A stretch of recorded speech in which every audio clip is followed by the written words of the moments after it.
Mega korupsi Pertamina and impor minyak, kenapa baru sekarang kebongkar? Teman-teman, kita bicara jujur aja. Kasus Pertamina yang baru-baru ini meledak, itu bukan sesuatu yang tiba-tiba. Bukan mendadak jatuh dari langit. Ini kasus lama, borok yang sudah bertahun-tahun dibiarkan menganga.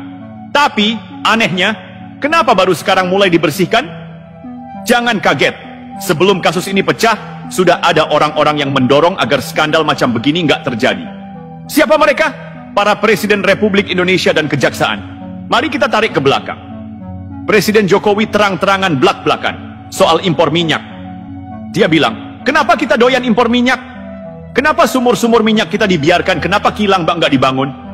Intinya, dia tahu ada yang nggak beres. Dan benar saja, impor minyak kita itu nggak main-main. Kita impor sampai 700 hingga 800 ribu barel per hari. Per hari loh! Ini bukan angka kecil. Ini duit negara yang bocor terus-menerus. Tapi lucunya, kilang minyak nggak dibangun. Udah 30 tahun lebih kita nggak bangun satu kilang pun. Jokowi udah kasih sinyal sejak lama.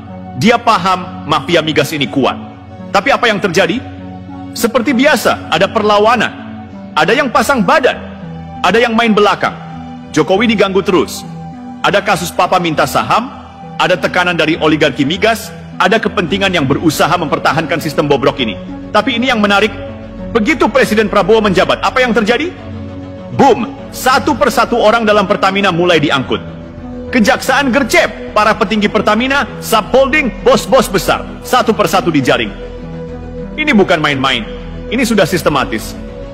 Dan yang bikin kita makin yakin, jauh sebelum penangkapan-penangkapan ini, Presiden Prabowo sudah kasih kode keras.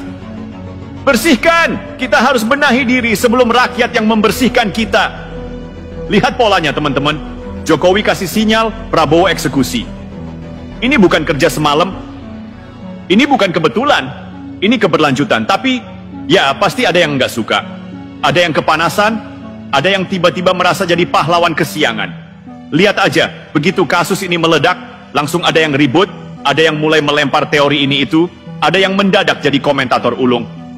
Padahal dulu-dulu kemana aja, kok baru sekarang berisik? Faktanya jelas, impor minyak dan tata kelola energi kita sudah lama jadi PR besar. Mafia migas ini udah kelewat lihai, tapi sekarang permainan mereka mulai terbongkar. Jadi teman-teman, kita lihat ke depan. Presiden Prabowo sudah pasang badan. Dia udah kasih sinyal kalau kemandirian energi itu program utama.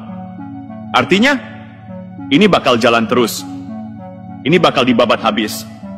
Dan kita semua harus dukung.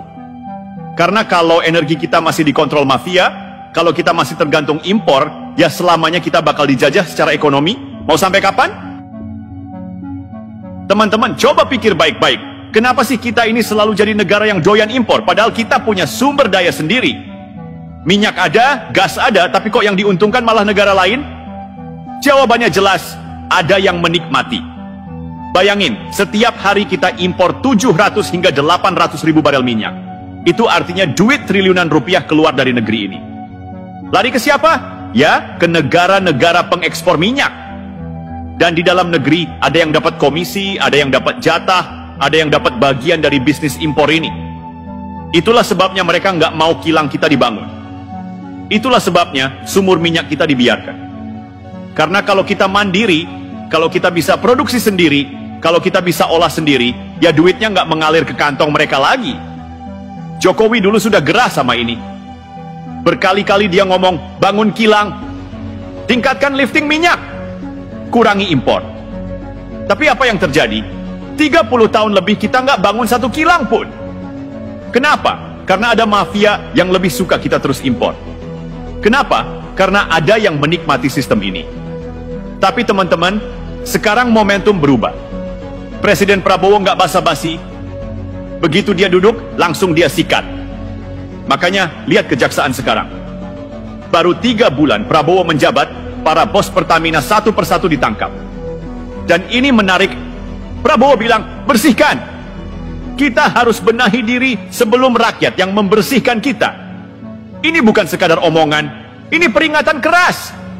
Artinya, kalau aparat, kalau pejabat, kalau orang-orang dalam sistem ini nggak mau bersih-bersih, maka rakyat yang akan turun tangan. Dan kalau rakyat yang turun tangan, ya udah, selesai. Makanya kita lihat sekarang, begitu kasus ini diungkap, ada yang mulai panik. Ada yang tiba-tiba muncul di media, seolah-olah jadi pahlawan kesiangan. Ada yang sibuk berkomentar ini itu, padahal dulu waktu sistem ini bobrok, mereka diam aja. Lalu pertanyaannya sekarang, siapa lagi yang bakal terseret? Siapa lagi yang bakal kebongkar? Karena ini baru permulaan.